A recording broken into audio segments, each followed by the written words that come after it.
Shalom. Before I get started, I want to give all praises to Yahweh, Bahashim Yahweh Shai, Bahashim Rakakwadash. Double honors to the apostles, elder bishops of Great Millstone. Double honors to the high priest elders that were before them. Peace and salutations to you sincere brothers out there pushing this word with all sincerity and in truth. It's the brother Tazamak from the Great Millstone Austin branch. And today's lesson, and Lord willing, this lesson is edifying. I want to go into Psalms 55 and 21. All right, let's read it real quick. The words of his mouth were smoother than butter, but war was in his heart. His words were softer than oil, yet were they drawn swords. So this is referring to a specific man. Okay. And that man is the self-proclaimed white man known as Esau Edom in the scriptures. Okay, I'm trying to see if I find a better translation, but I believe, yeah, it's the same thing. Okay, but going into how, history, okay, historical facts. I got a couple articles right here going into that his words of his mouth, the words of his mouth, Salakia, were smoother than butter, but war was in his heart. His words were softer than oil, yet were they drawn swords. Okay, let's start off with Genesis first. Genesis 27, going back to the beginning of Esau Edom. Okay. And having that hatred towards the Israelites, all right, towards the nation of Israel, which consists of you so-called Negroes, Latinos, and Native Americans. Okay. This goes back to the womb, but let's get Genesis 27 and verse 38. And Esau said unto his father, Hast thou but one blessing, my father? Bless me, even me also, O my father. And Esau lifted up his voice and wept. And Isaac his father answered and said unto him, Behold, thy dwelling shall be the fatness of the earth, and of the dew of heaven from above. And by thy sword shalt thou live, and shalt serve thy brother. And it shall come to pass, when thou shalt have the dominion, that thou shalt break his yoke from thy neck. Okay, so the fatness of the earth, right? Esau Edom, the scriptures of Job 9 and 24 tells you that the earth is given into the hands of the wicked. So Esau was blessed with the fatness of the earth, the whole earth, basically. All right, the riches, the resources, the dew of heaven. Okay. But it says in verse 40, and by thy sword shalt thou live. Okay. So we got Genesis 27 and 38 going into his blessing. Okay. Now, Psalms 55 and 21, it tells you that his words were softer than oil, yet were they drawn swords. Okay, so going into history, okay, Esau Edom, under the United States government, okay, broke all peace treaties, man, with the so-called Native Americans, all right, which is a tribe of Gad, today one of the tribes from the Northern Kingdom, a warrior tribe. Okay, but it says Indians to begin broken treaties Trail Friday. So these trail of broken treaties march on Wednesday, on Washington. All right, so we know the Trail of Tears, but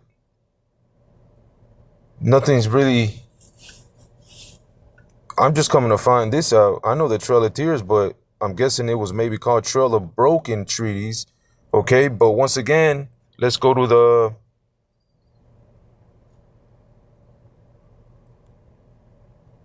many treaties between the United States and Native American tribes were broken, often due to westward expansion and the desire for land and resources. The U.S. government frequently disregarded treaty provisions leading to conflict and displacement of indigenous populations. Okay, so look what it says right here, going back to Psalms 55. Early treaties. It says the U.S. government initially used treaties to establish relationship with Native American tribes, often recognizing them as sovereign nations. As settlers moved westward, the desire for land and resources clashed with treaty obligations, leading to a pattern of broken promises. Okay, so they established what? A relationship with the Native American tribes. They used treaties, going back to what? Psalms 55 and 21. The words of his mouth were smoother than butter. All right. And Genesis 27, verse 39, thy dwelling shall be the fatness of the earth. The United States government desired more land and resources, okay? So what did they do? They broke the treaties, okay? And then they started what? Killing them, murdering them, okay? They had war in their heart, as the scriptures say. All right, but part of this war in his heart, okay, which they used, the sword, was this Gatling gun. It says the Gatling gun, a precursor to modern machine guns, was used by the United States Army in campaigns against Native American tribes in the American West during the late 19th century. All right. Which brings me to this scripture, Amos 1 and 11. Thus saith the Lord Yahweh, for 3 transgressions of Edom, and for 4 I will not turn away the punishment thereof, because he did pursue his brother with the sword, and did cast off all pity, and his anger did tear perpetually, and he kept his wrath forever. So, going back to this Gatling gun, let me see, I had this, okay, this top one right here, 1877 through 1878, the Nez Perce War, or Perce War. General Oliver Howard utilized Gatling guns during this conflict. Okay, it says, notes that General Nelson Miles also used a Gatling gun in the final battle against Chief Joseph's camp in the Bear Paw Mountains, Montana on September 30th. Okay, so Esau Edom needed his sword, as the scriptures say in verse 40, Genesis 27 and 40, and by thy sword shalt thou live. Right? This is a sword, the gun that they, came up with. Look at this. It's like a machine gun. And it was used to kill the Native American tribes. Because Esau Edom couldn't do it by himself. The tribe of Gad, the so-called Native Americans, are a warrior tribe. So what did Esau do? Use this Gatling gun, his sword, his blessing. You see, it says right here, half a dozen times between 1874 and 1878, Gatling guns were fired at Native Americans who resisted the takeover of their homelands. You see, so it's going back to what? Amos 1 and 11. Because he did pursue his brother with the sword, and did cast off all pity, and his anger did tear perpetually, and he kept his wrath forever. Okay. So now going back to Psalms 55 and 21, we can get a better understanding now of who this is specifically talking about.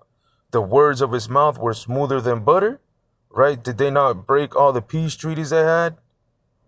Broken all the peace treaties, 368 treaties with various indigenous people were signed by the United States in the North American continent.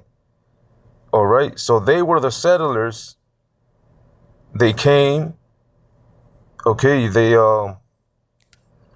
let's get St. John 10 and 10. Because the scriptures tell you that as St. John 10:10, the thief cometh not but for to steal and to kill and to destroy.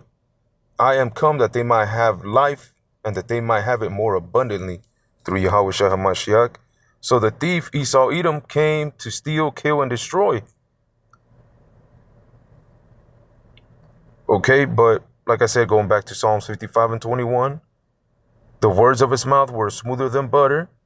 All right, all those peace treaties, all the relationships they had, the smooth words, but war was in his heart. Habakkuk 2 tells you that his soul is not upright in him, or his soul is not upright. It ain't correct. He's the wicked. It says his words were softer than oil, yet they were drawn swords. Okay, so I just wanted to, get a little bit into Psalms 55:21, pull up some articles, history. Okay, and Lord willing, this was edifying. I want to give all praises to Yahweh, Bahashim, Yahushai, Bahashim, Rakakwadash. Double honors to the apostles, elder bishops of Great Millstone. Double honors to the high priest elders that were before them. Peace and salutations to you sincere brothers out there pushing this word with all sincerity and in truth. Until the next one, Shalom.